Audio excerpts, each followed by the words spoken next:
Sure. My full name is Fazelminallah Qazizai.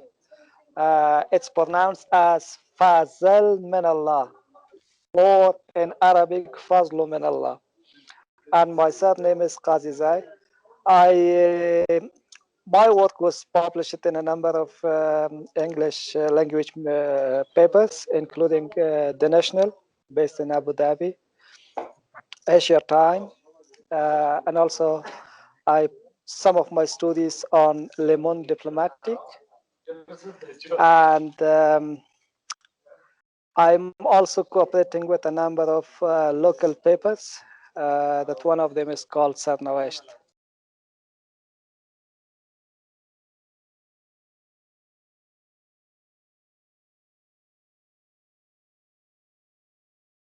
Thank you very much. Let me acknowledge that I am graduated from Islamic Law of Kabul University, but I will not call myself a scholar. Anyway, I'm graduated of Islamic Law of Kabul University, and I have been as a freelance journalist in Afghanistan. According to my studies, in Afghanistan, we have a Sufi school of thought of Islam for a long time. And that school of thought had a long life compared to other school of thoughts of Islam in Afghanistan. When the kingdom collapsed, and especially when the Soviet invasion happened, this Sufi Islam in Afghanistan was affected a little bit, but it was damaged totally when the jihad against Soviet Union started in the tribal areas in Afghanistan, especially in the Pashtun area. So then Afghanistan, from a Sufi school of thought, changed to jihadi school of thought, little bit close to the Salafism. And it was the stage where people were bothering a little bit about Sunni and Shia. So before that, we have some differences between Sunni and Shia, but not much.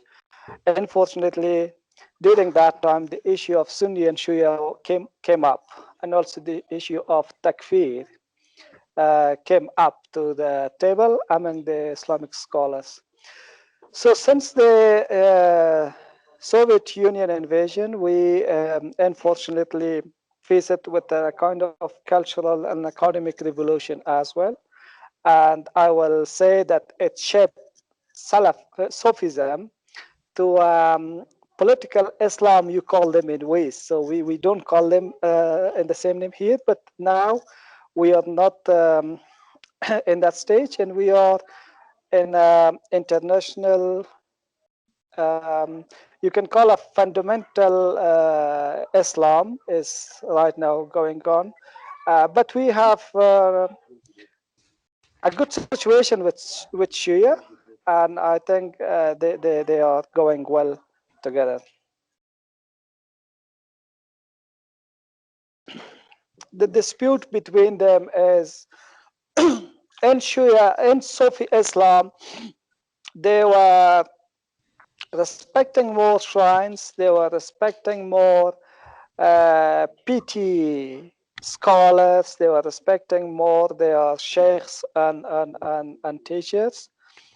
But in fundamentalists which raised after the Soviet Union, they are respecting people according to their action and according to their views and thoughts they are carrying.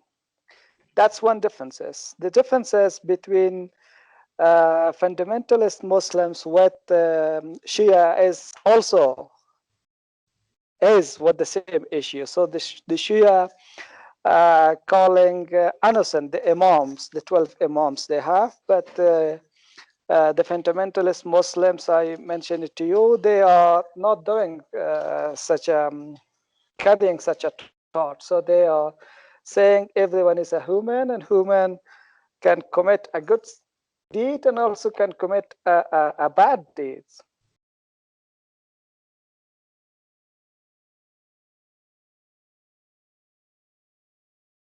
I think in a large part of the country, currently they are living peacefully together.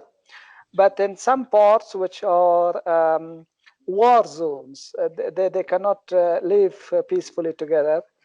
I'm sure if we have peace in Afghanistan one day, they can all live together in a society. But currently, in those areas that they are affected badly by the war, and this is called war zone, it's impossible that they live together because if Sufi clerics are preaching for a non-violence resistance, that could bother very badly fundamentalist Muslims. So in those areas of Afghanistan which are affected by war, I'm sure it's impossible. But if we have one day peace, they can live together peacefully, I'm sure.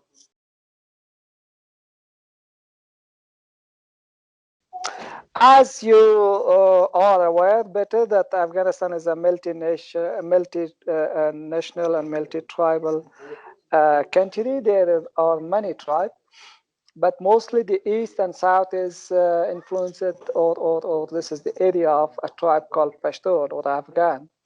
So these area are the main area which are badly affected by the war, and the area that experienced MOOB, the mother of all bomb, and also experienced B-52 warplane and some other dangerous heavy weapons. This is south and east. So these are the area that since 2001 are a hot ground for the war.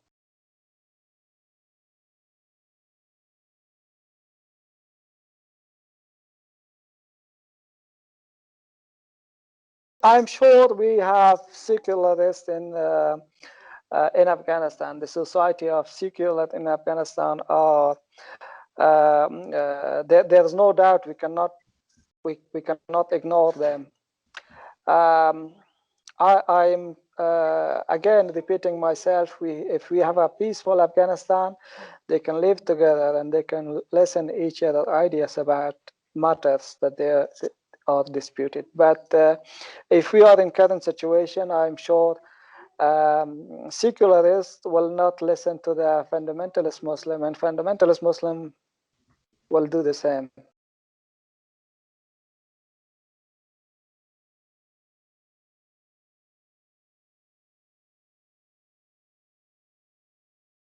Thank you very much. It makes me very happy to hear that from you. I can suggest my fellow Afghan journalists that they should try hard to reach the evidence where it happened. And also they should break down the borders which are created by the government or by the war or political environment in Afghanistan. So unfortunately, we have a lot number of shortages in media and in coverage of remote control areas. So I will suggest my fellow brothers, my fellow young journalists in Afghanistan, if they are trying to cover a news or cover a research project, they should try their best to reach the place or to reach the involved sites. That's the only thing that Afghan society is in need. Unfortunately, we have some reports in international media and in local media that the journalists are not enough smart or brave to go out and cover the media as it happened and or in the place it take place. Sorry.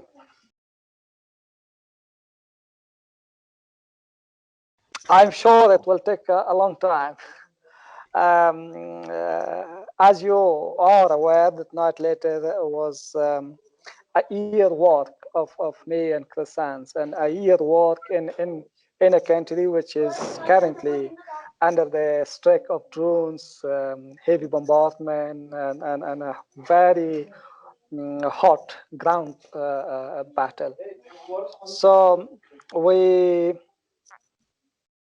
for such a book, I'm sure we need much work, much effort to be spent in the serial years. But I think if we are in a better situation, it will take a few years to complete a research project as not natives.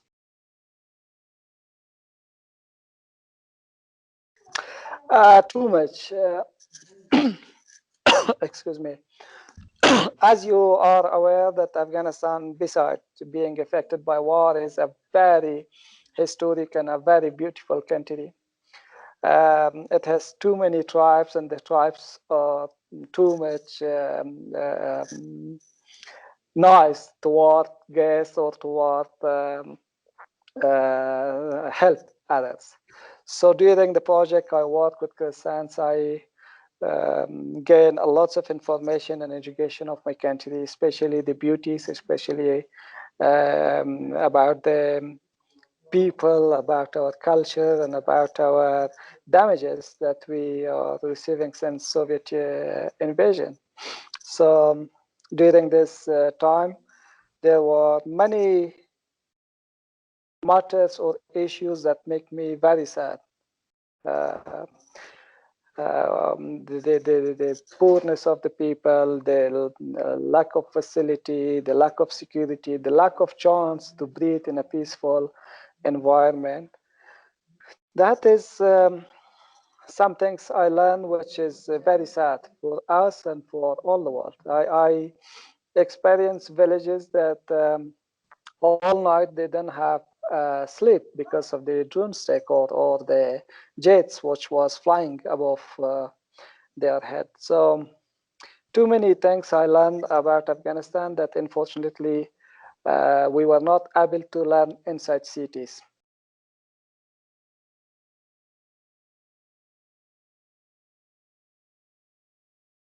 There is not too much differences between big cities and remote controlled areas or villages in Afghanistan.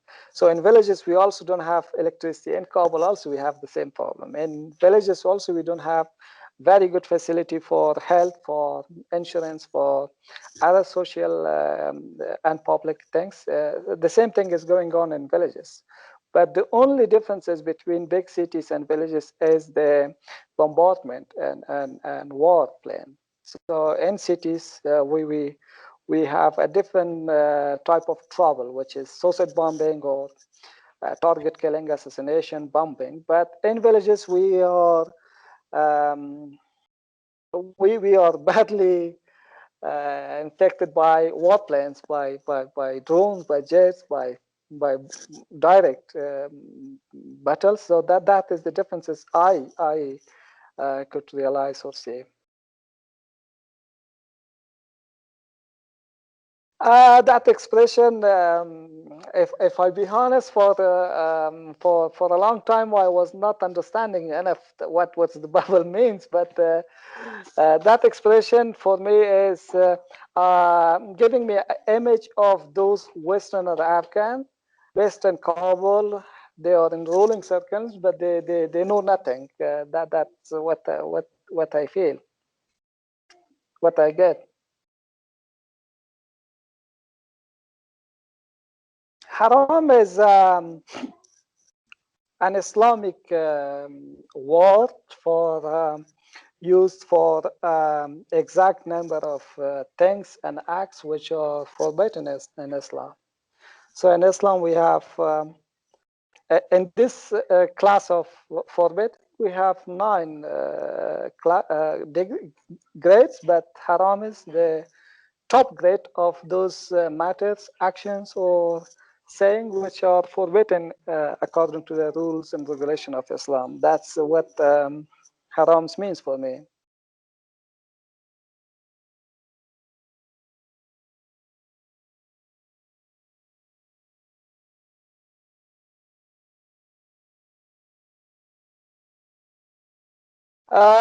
Absolutely, that is haram by according to my views, and also it's haram according to the general and common views of Islamic scholar around the world and Muslim around the world. But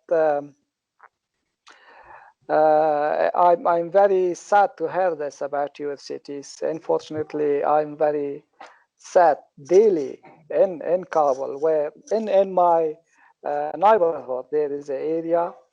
It's a public bridge on Kabul River. So many young Afghan are addicted. They are using these drugs and they are in a poor condition. The same thing is going on in some major cities and other provinces of Afghanistan. That's a sad truth. I'm sure this is haram by everyone, but when it's going in Afghanistan, I think it's. It seems to me a political agenda.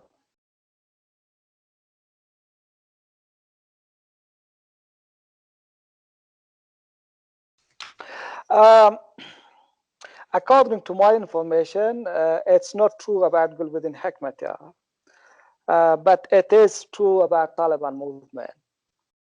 So there is no doubt that the main place where the heroin grows, where the factories are stationed, where it's being sent out of the country, is controlled by the Taliban.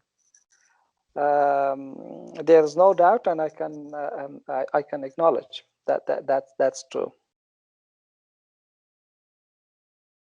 Let me say that during the Soviet invasion, there was a war of heroin run by KGB against West.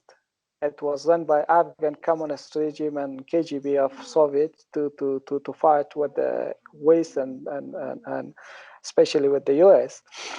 And unfortunately, that policy left it to the poor Afghan farmers, and they used them just to earn a little bit more money for their life and for their family.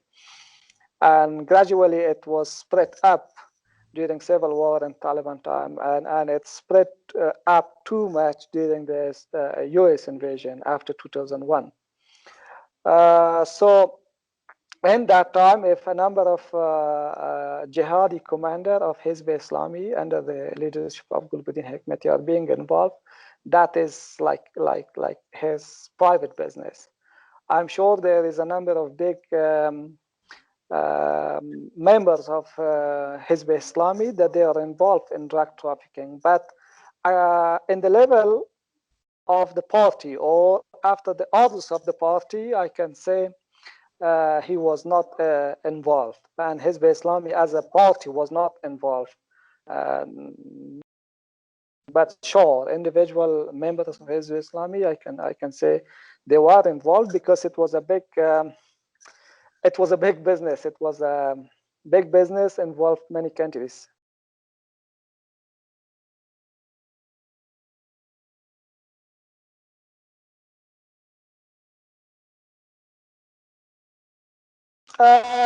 Sure, as I told you before, that this cultivation was brought to us by Soviet, by KGB, and when the Soviet was using this and Afghan communists was using this war against the West, they had a logic. I'm not saying it was a good or bad, but still they have a logic, and they were supporting this cultivation in Afghanistan. The same thing is going on for Taliban. Taliban, during their regime from 1995 to 2001, the business and use of this drug was forbidden in Afghanistan, and no one was allowed to use here. And once the Taliban signed a decree to shut down the business and cultivation of heroin in Afghanistan. But currently, when the Taliban use this business, their scholars gave them a kind of justification, which is allowing them to use this technique for the support of resistance for short time. So when they do that, they have a kind of, we call them fatwa. They have Islamic letter from their scholars to allowing them for such a unsound business. But they has humans and Muslims are believing, which is which indeed this is haram.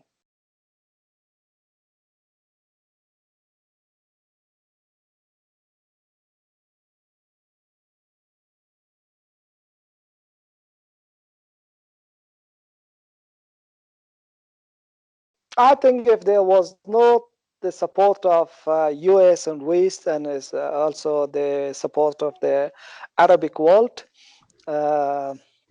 it will not affect Hizb Islami as a party, because Hizb Islami as a party was strong even during King, even during their time in Kabul University campus. But it will have direct impact on the war. So if there were no money support or aid coming from West and Arab world, the war in Afghanistan against Soviet will get much longer than the 9 years we have experienced. But as a party, it will not have any in fact on Hizb Islami, because Hizb Islami was quite disciplined and well organized party, and still they have quite strong population inside Afghanistan compared to other parties. They have very strong links outside Afghanistan compared to other parties. They have very strong disciplines and rule and regulation according to other parties in Afghanistan. So the US support will not have a direct impact on the party, but it will have a direct impact on the war against Soviet. I'm sure if the support from Arab world and US were not happened, we will experience the war much longer than the 9 years we experienced.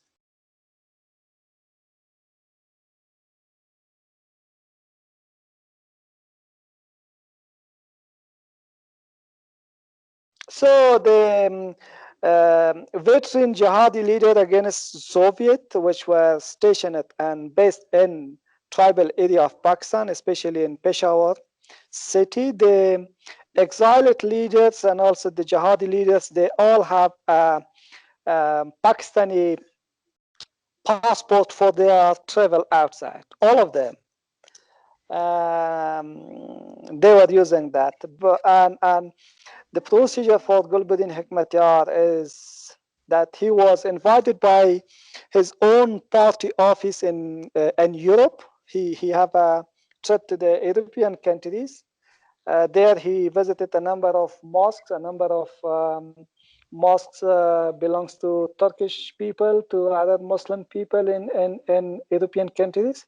And then from Germany, he traveled to US. So I'm sure the visa was granted to him in one of the embassies or consulate of US in Germany to him. So that was the procedure. He went to America as far as I know. And during the trip, there was no one with him from US government or US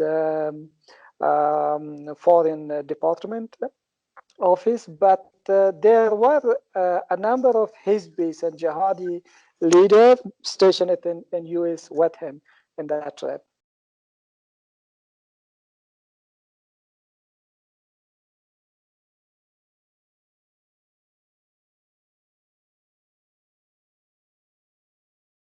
Maulay Muhammad Nabi Muhammadi was a very famous and big Afghan jihadi leader. Also, he was a very famous Islamist politician during King, and he was reminded as an MP, member of parliament during that time. So when he went to the outskirts of Afghanistan, to Peshawar, to fight against the regime and then Soviet, he was not much stronger. So he was invited by jihadi leaders to lead a union between Gulbuddin Hekmatyar and Rabbani, Professor Burhanuddin Rabbani.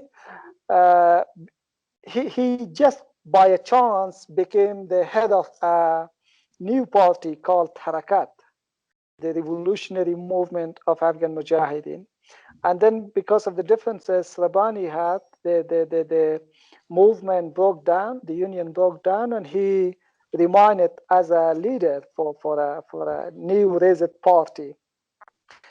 I'm sure he met Osama bin Laden, but there was no direct link of Osama bin Laden and Afghan Arab with him, because he was a Deobandi mullah, a traditional mullah scholar, and he was more close to Sufism than fundamentalist Islam. Therefore, there was too much distance between him and some other fundamentalist foreign mujahideens and fighters that they were here to help Afghan people.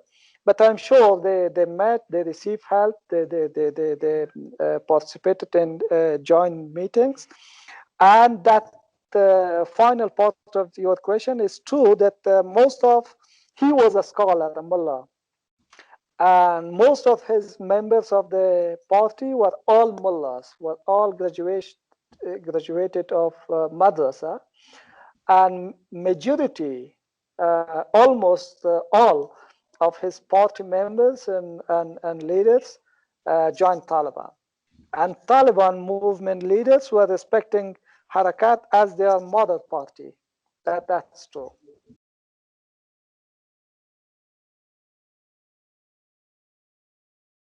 I'm sure if we respect the general views of Afghan, the majority, uh, the voice of the majority, the silent voice of the majority, the peace and security will establish in Afghanistan in a week. But unfortunately, there is no way to listen to those people, that they are armed, affected, and they are committed to ideology, to a kind of values. So I'm sure I visited my country quite a lot compared to other Afghan Kabul-based journalists. If we only respect the general views of our majority resident in the country, the peace and security will establish in a week. But unfortunately, there is no chance, and there is no willingness to such a agenda or project. Oh, as I told you before, that the Afghanistan society is changed to a fundamentalist Islamic society. The people who are the people that they are armed, they are effective, they are committed to a value, and they are standing up to fight for what they believe, are demanding an Islamic regime, an Islamic system to run their schools, to run their hospitals, to run their offices outside, inside, and to run their families' affairs. So if we accept such a referendum or such a result of election, peace will establish, I'm sure.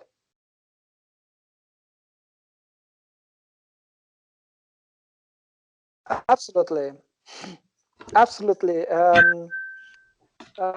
Ordinary Afghan was doing their best a few years back.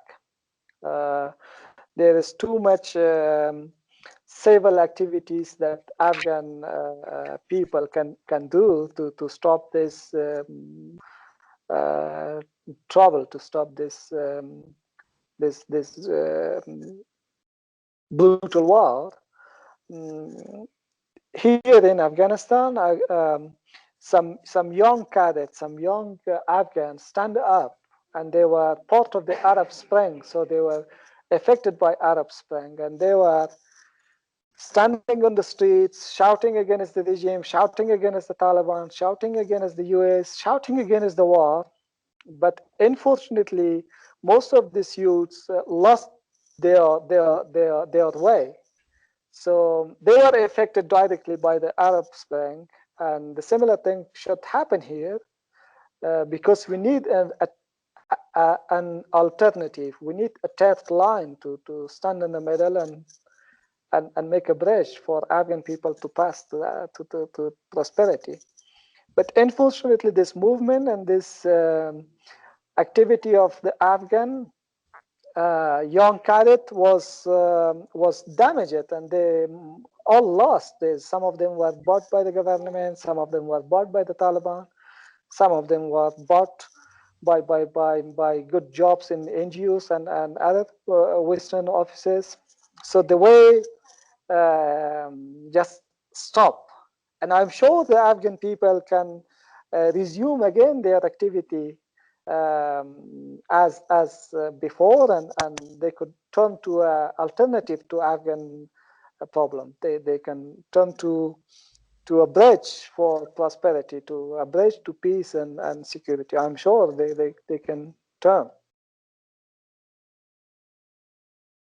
I think the peace talks in Doha is both sides are not quite honest for running that. So both sides are following up their own interest.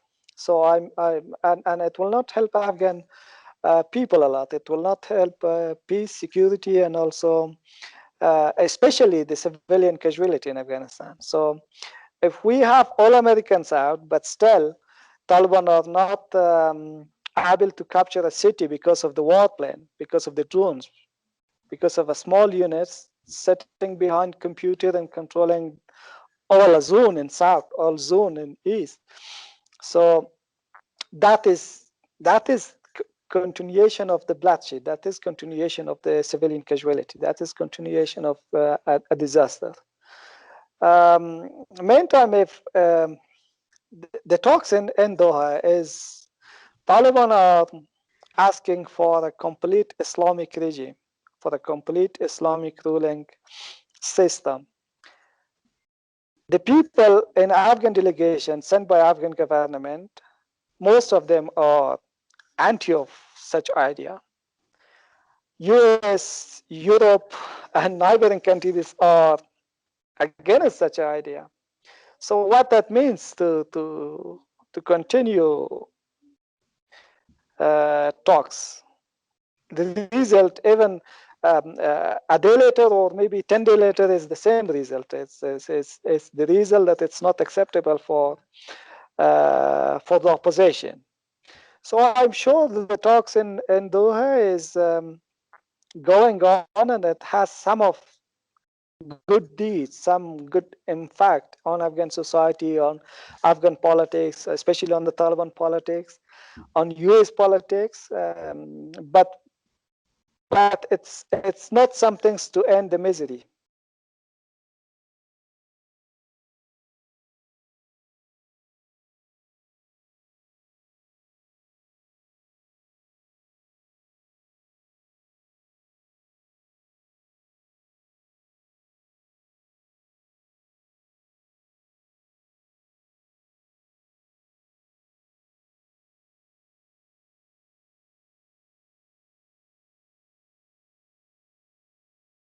Taliban are nearly all Taliban are Pashtun, and in Islam and also in Pashtun there is too much respect to a woman, especially to a woman.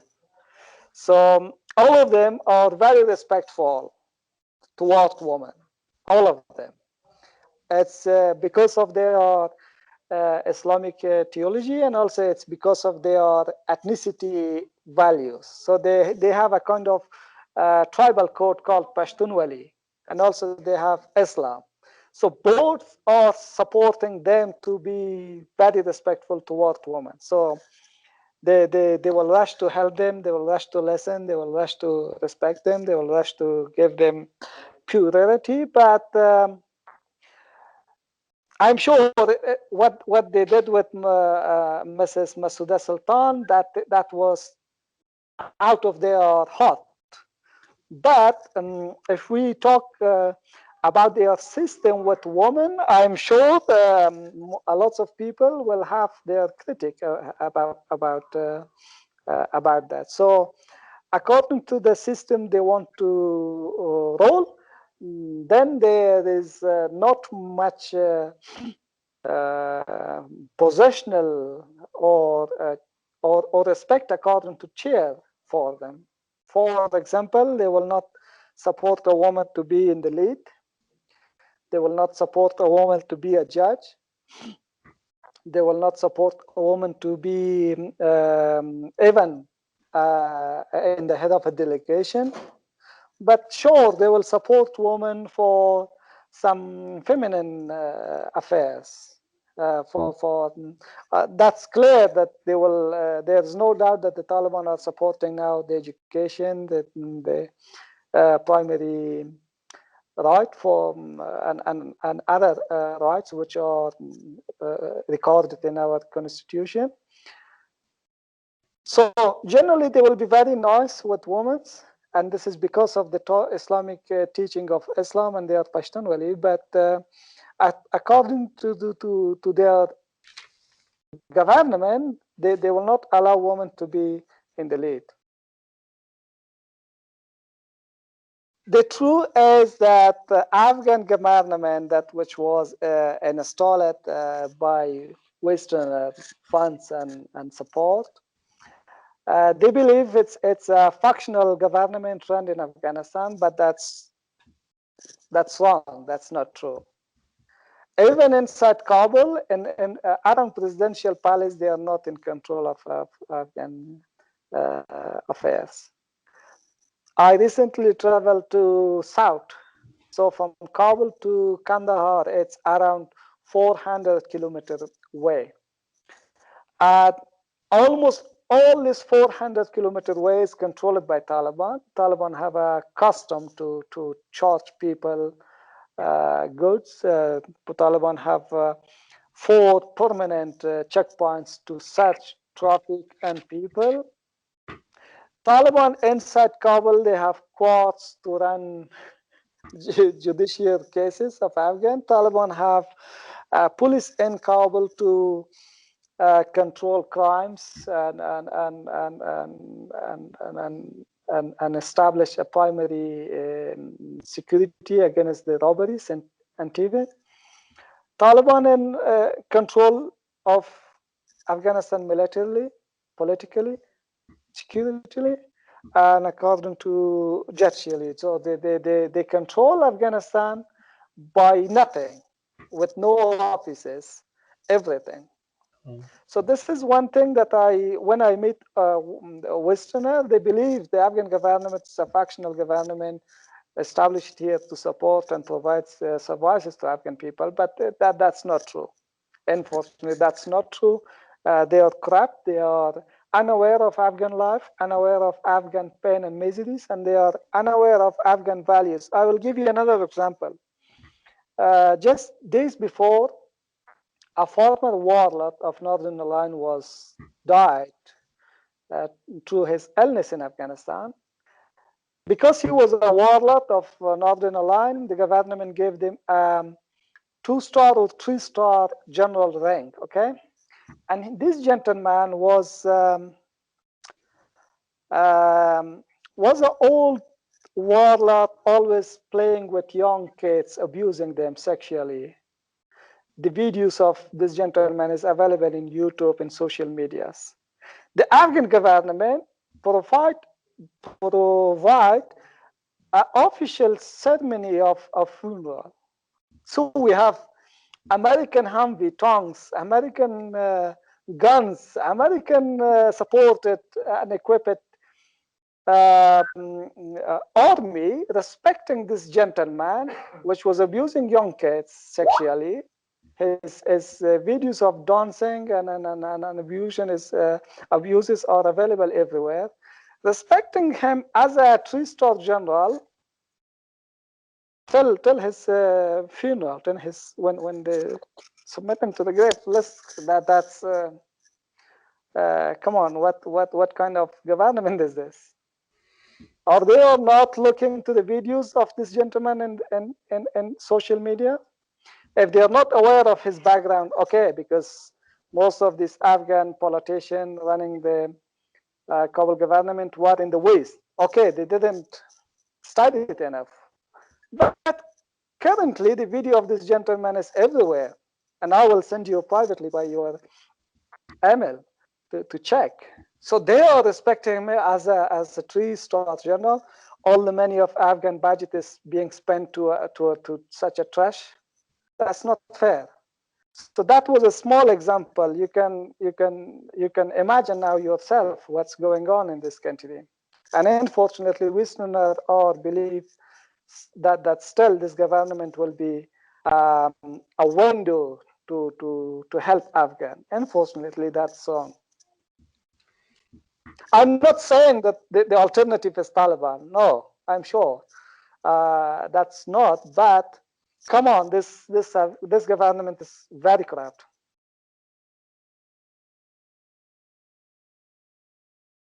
I will tell you a truth about the Afghan history. Taliban destroyed cassette recorder types, destroyed TV, destroyed music instrument. But meantime, their boys raised in a society which was respecting to these values. And meantime, they have cassette recorder. They have their own songs without music instrument. They have TVs and dishes. So when they were destroying them in Kabul, it had a logic in that time. Because during the civil war, Afghanistan turned to a hell, especially Kabul turned to a hell.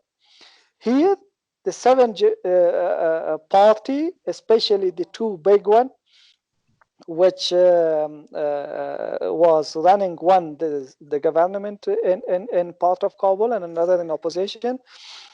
The government, which the one which was running the government in a part of Kabul, they were totally corrupt. So they were misusing film music for night parties just to abuse boys. They were inviting musicians to play a special kind of music just for dancing of boys and girls, and they were all fourths. They were all boys and girls from good families. When there was a woman out of a burqa or a veil, people will chase her up and will rape her or kill her, or there was a large number of women disappeared, a large number of young nice boys disappeared. Okay, so the situation was totally horrible. When the Taliban came here, they broke everything which was used, which were misused by warlords, by civil war involved parties, just to give a kind of psychological support and win the hearts of locals. And what they did, they were right. So then they won the hearts of locals. That was the main reason that Taliban, in a very short time, captured nearly all the country. So that things was just to answer a worrying of locals. But if we talk about Taliban now,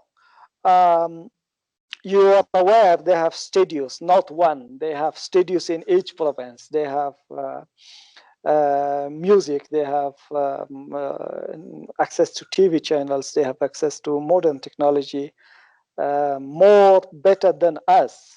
So their internet speed is quite faster than Kabul people. They are smartphone are updated than a lots of Kabulis then. So they are respecting to technology and they are using technology now, and they were used before.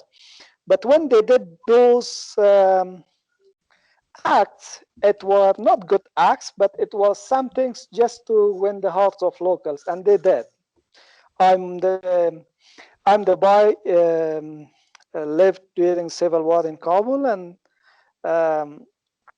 my mom she was not happy that her kids have stylish hair during civil war because the fighters will take him away. So still I don't have a stylish haircut, and I can understand very well why the Taliban were harsh, why the Taliban were very hard with music, with woman burqa veils, or with boys' airs. So that was something, a technique to win the hearts of people, and they did in that time. Yes.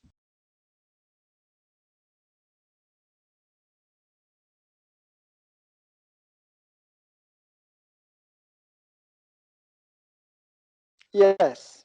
Yes. I have documents that Kabul University was one of the top university in Asia, and we have students from Japan, from Iran, from Iraq. Um, we we started about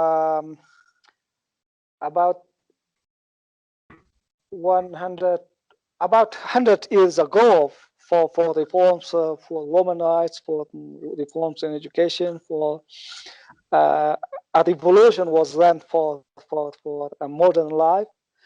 If the invasion were not happen in Afghanistan, we will be more liberal and more good, what more modern, more good people in this community than we are now.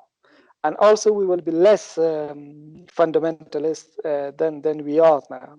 As I told you before the Afghan society was experiencing, practicing the Sufi Islam, which is a very non-violent school of thought in Islam, in the circle of Islam. But the invasions, yes, created more revolutionary minds, more tough young fighters, more tough young warriors, more tough young opposition. So I'm sure that before 2001, the Afghan that according to ideology be anti-US, we will have them less than 10. But now we have less than 10 Afghan that they are in support of US. Yes, I accept. If the invasions were not happening in Afghanistan, we will be in a different country than we are now.